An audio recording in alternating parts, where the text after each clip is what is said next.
This is Max and Mia podcast. Hello, everyone. Welcome back to another episode of Max and Mia podcast.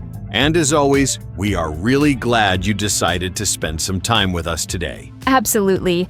Whether this is your first time here or you have been with us for a while, thank you. It genuinely means a lot that you keep coming back.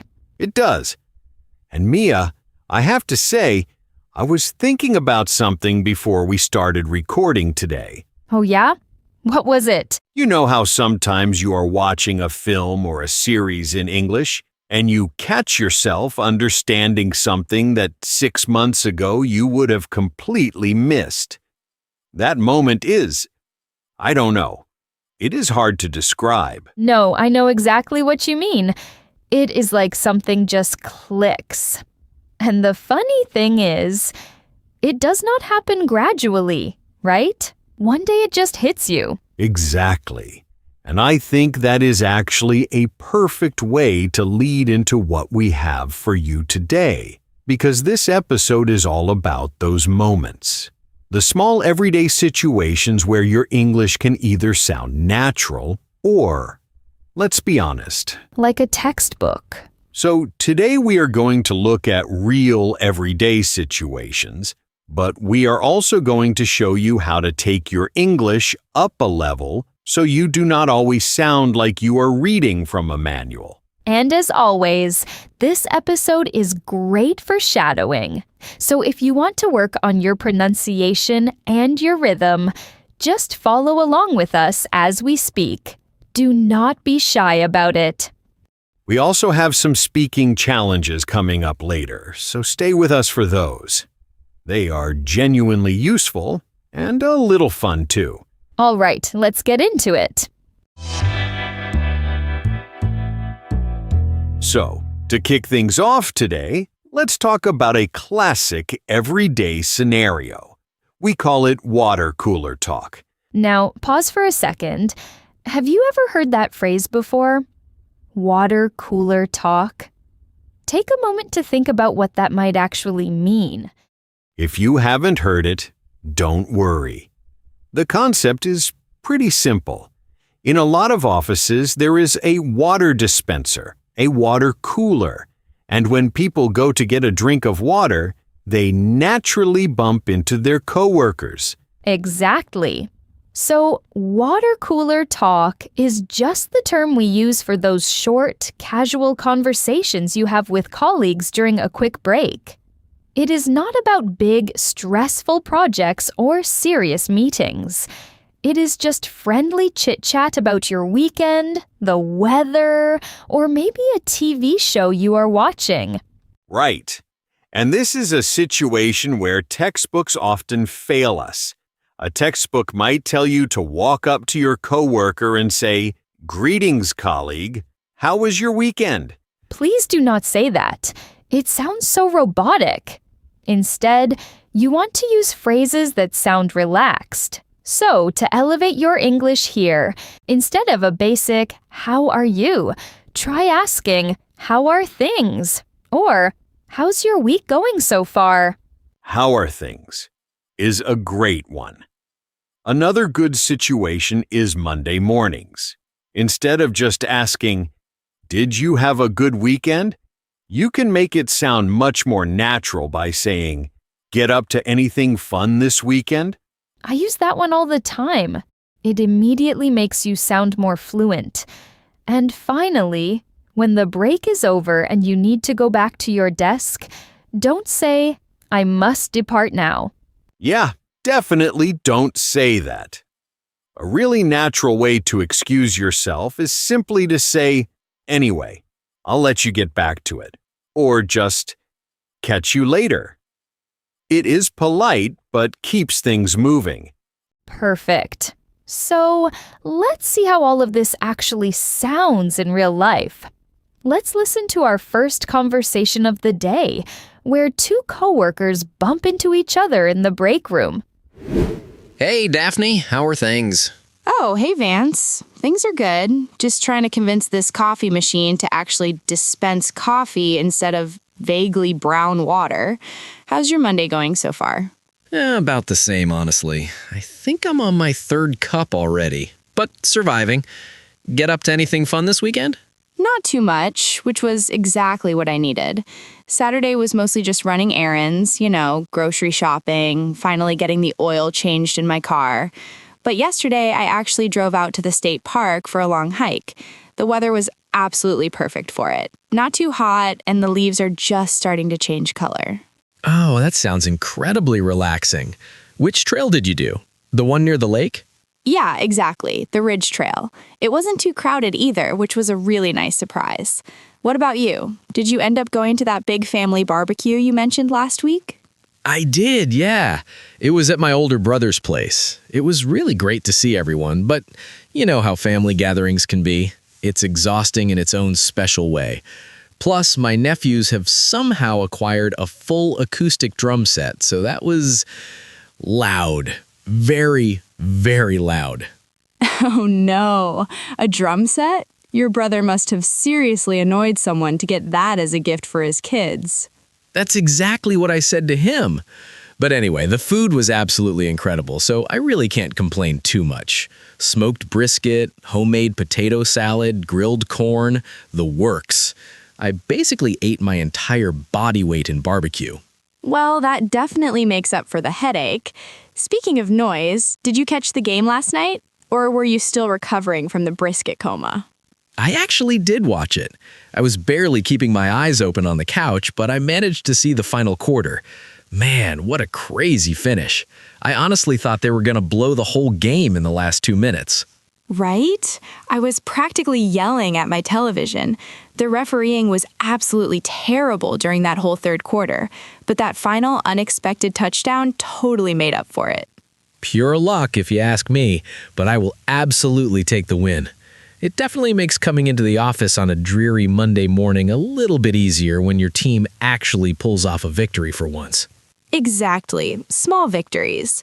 Speaking of the office, do you happen to know if the marketing alignment meeting is still happening at 11?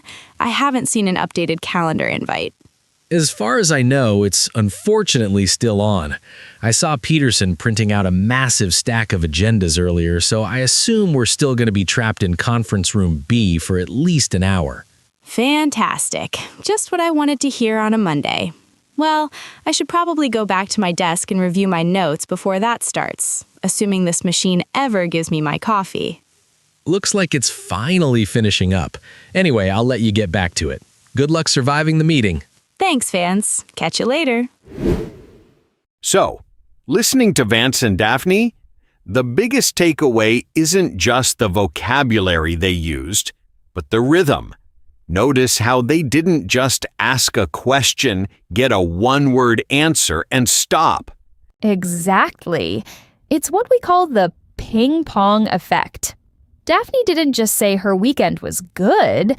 She gave a tiny detail, running errands, taking a hike, which immediately gave Vance something to naturally respond to. You are tossing the conversational ball back and forth, keeping it in the air. Right. But small talk is easy compared to what we are about to do next. In the intro, we promised you a speaking challenge, and it is time to deliver. We are going to switch gears and dive into a bit of a dilemma. Recently, we came across a news story online. Now, we are not entirely sure if it is a verified fact or just an internet rumor, but it sparked a really interesting debate between us. The article claimed that in China, they are proposing a ban on influencers talking about specialized subjects like medicine, psychology, finance, or law, unless they actually hold a formal university degree or license in those specific fields. Which brings us to your speaking challenge. We want to know where you stand on this. Do you agree that people should be legally required to have a qualification before giving advice online to millions of followers? Or do you believe that everyone has the right to free speech, and it is entirely up to the viewer to use their own critical thinking? Here is what you need to do. Pause this video or audio right now. Answer the question out loud. Try to speak for at least 30 seconds. Use the vocabulary you currently have, but really push yourself to build a clear, coherent, intermediate-level argument. Go ahead. Pause it. We will wait.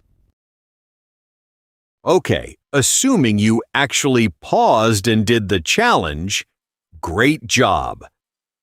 Now, talking about controversial topics can be tricky. Textbooks usually teach us to use very rigid phrases like, "I strongly disagree with your statement," or, "in my personal opinion," Which, let's be honest, sounds like a politician at a debate tournament. Let's make it sound natural. Instead of flat out saying, "I think you are wrong," which can be a bit aggressive, try softening the impact. You can say, "I see where you're coming from, but," or simply, "I hear you, but." I use "I hear you, but" all the time. It shows respect because it proves you are listening, even if you completely disagree. Another quick fix. Instead of announcing your thoughts with, "in my opinion," just dive right in by saying, "the way I see it," or, "if you ask me." And if the conversation gets a little heated and you want to challenge a friend's point without starting an actual fight, don't say that is incorrect. Just frame it as a question. Say, "But don't you think that?" Or, "Yeah, but what about?" Perfect. So, keeping those natural phrases in mind, let's see how this plays out in real life. We are about to drop in on two good friends hanging out at a cafe. They stumble right into this exact debate about influencers, regulations, and free speech. And let's just say, things get a little passionate. Let's listen in. So, did you read that article I sent this morning? The one about the proposed laws banning influencers from talking about specialized topics? Yeah, I read it on the train, and honestly, I completely support it. I think it is about time somebody stepped in and put some real guardrails up. The internet is becoming the Wild West. Really? You don't think it is a massive overreach? The way I see it, the government dictating exactly who can speak about certain topics is a very slippery slope.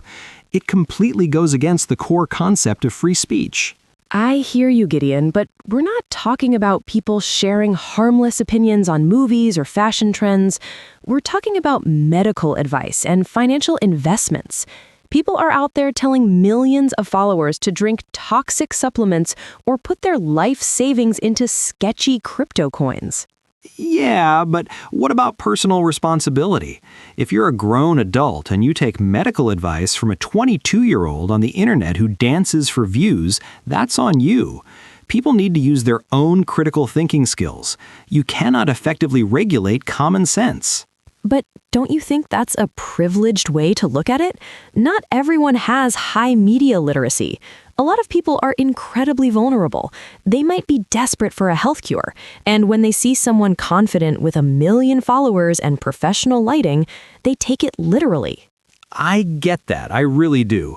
But where do you draw the line?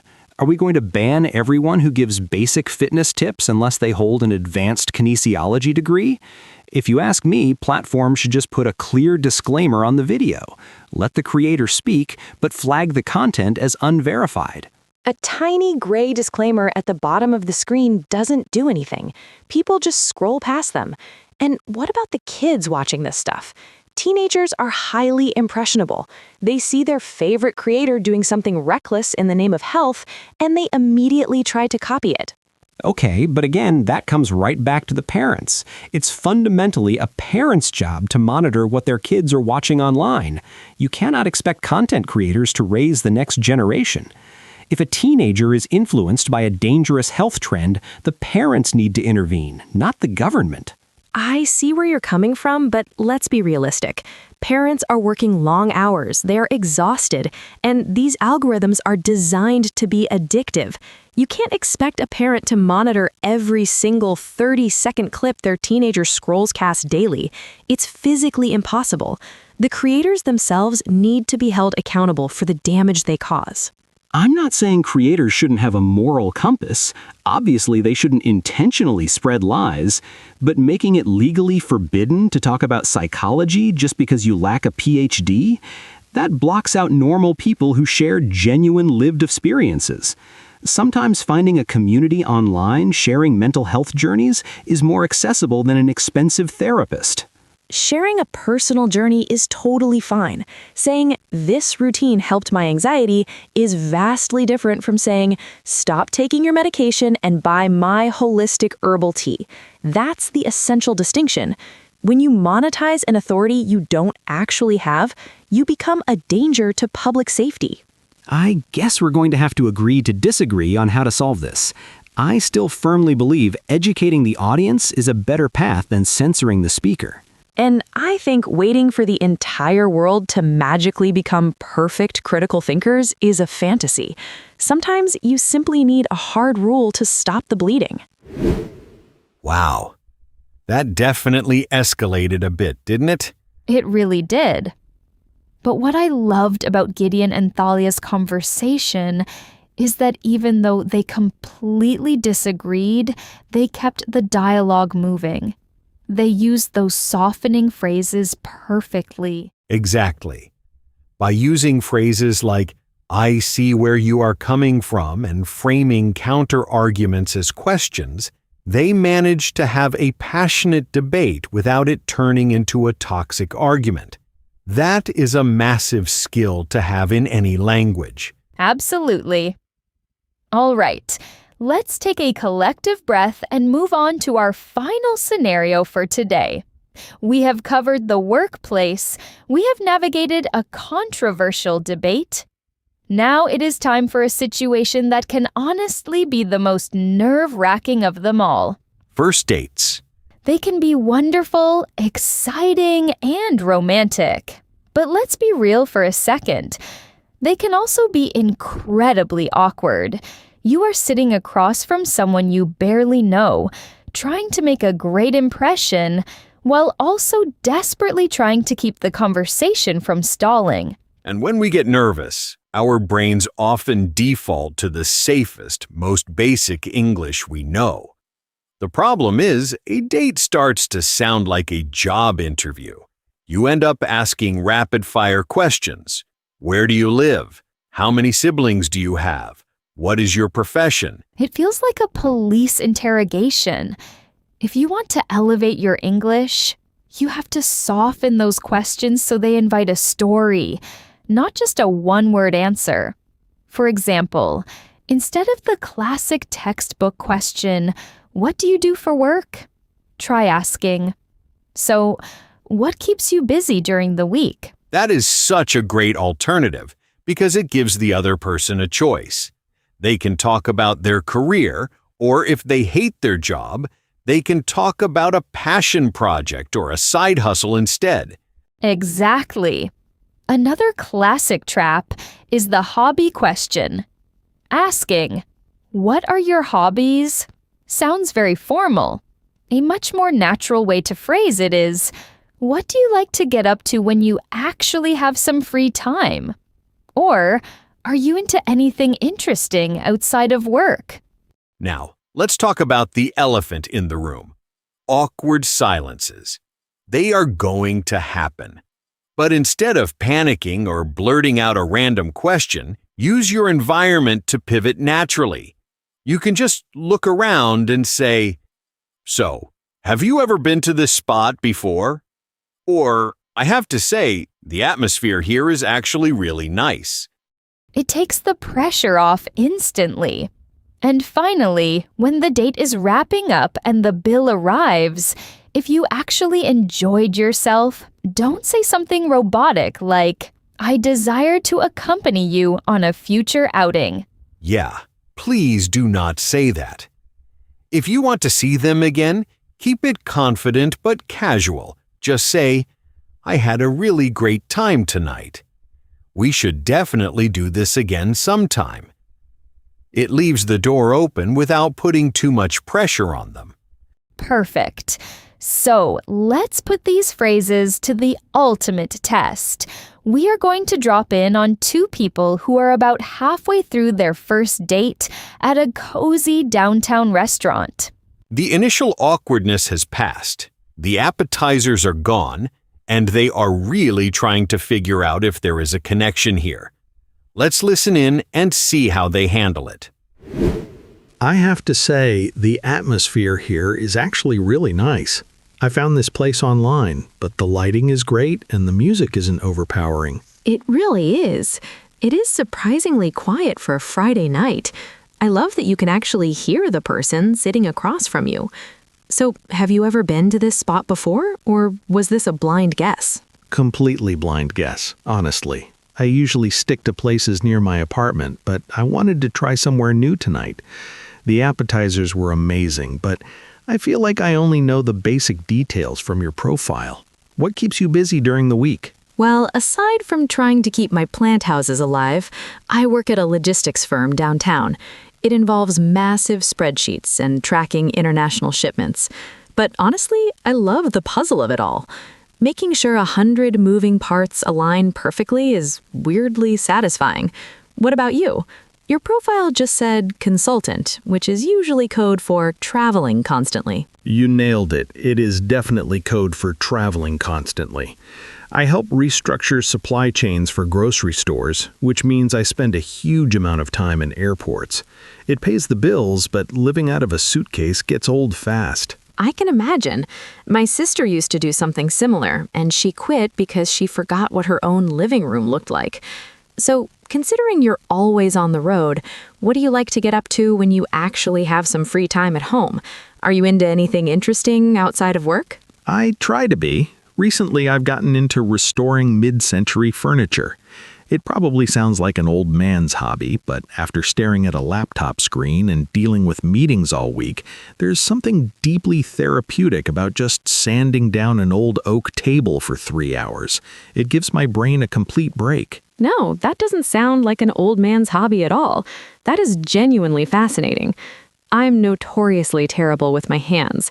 If I buy a simple bookshelf, it usually sits in the box for a month before I finally bribe a friend to build it for me. Well, if you ever need a bookshelf built, you know exactly who to call. I genuinely enjoy putting those things together. I will keep that in mind. Oh, look, the waiter is bringing our main courses over right now. That smells absolutely incredible. And he's dropping off the check early, too. Convenient. Oh, wow. Yeah, the food looks fantastic. I'm so glad you convinced me to get the roasted chicken. And since the check is already right here, let me just take care of this now. Are you sure? You don't have to do that. We can totally split it. I'm positive. You can get the coffee next time. I had a really great time tonight. We should definitely do this again sometime. I would love that. I really had a great time, too. Let's definitely plan on it. There you go. Notice how smooth that felt? There were no interrogations, no awkward robotic questions. Exactly. When Holden wanted to know about her job, he didn't just ask, "What is your profession?" He used the phrase we talked about earlier. It opened up the floor for Delaney to talk about her logistics firm in a way that felt like a story, not a resume. And when Delaney asked about his free time, she used, "What do you like to get up to?" That led right into a really natural conversation about restoring furniture. It just flows so much better. Also, did you catch how Holden handled the transition when the food and the check arrived? He used the environment. He commented on how good the food smelled and used that exact moment to smoothly handle the bill without making a big, awkward deal out of it. And the sign-off was perfect. "I had a really great time tonight. We should definitely do this again sometime." No pressure, just clear, confident interest. And there you have it. That brings us to the end of today's episode. If you made it all the way here to the finish line, thank you so much for spending your time with us. We genuinely appreciate it. We know mastering these everyday situations takes time, but you are doing great. Just remember to practice those phrases we went over today. Try them out in front of a mirror or in your next conversation. Exactly. The more you use them, the more natural they will feel. Make sure you hit that subscribe button so you never miss a new episode. We have plenty more speaking challenges and real-world scenarios lined up for you. Until next time, stay curious and have a fantastic week ahead. Bye, everyone. Catch you later.